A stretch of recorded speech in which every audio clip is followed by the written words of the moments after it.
bay on về táo đen pro chưa đã bao ngọ không dòng nó ta bên lại về dòng gia có chim con về chim già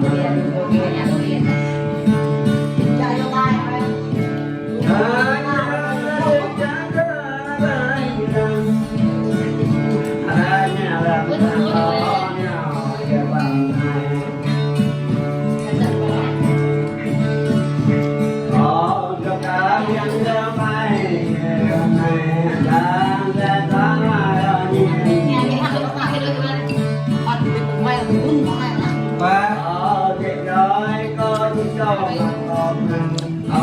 chẳng có đi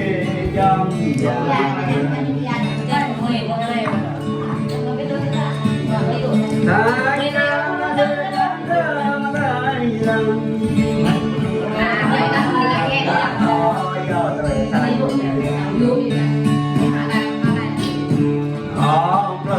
ta dâm bên là tòm là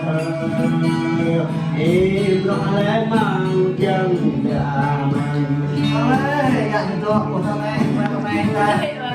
em đây rừng lá đưa ta già lo cho có trời mong bơm nhằm đỡ mương qua để cho về ta to mương qua to về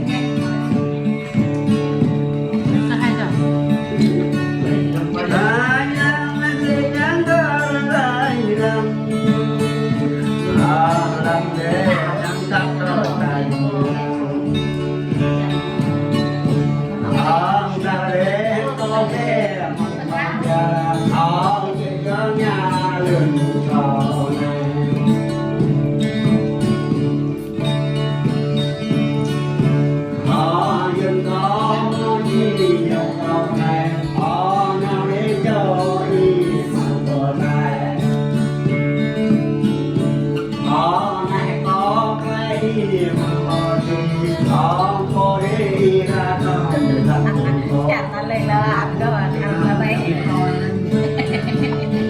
có ta mà về đông rồi nó thằng chồng nó như này chồng ơi rồi nó nhặt về đúng không thành là đưa đi một thằng cho ai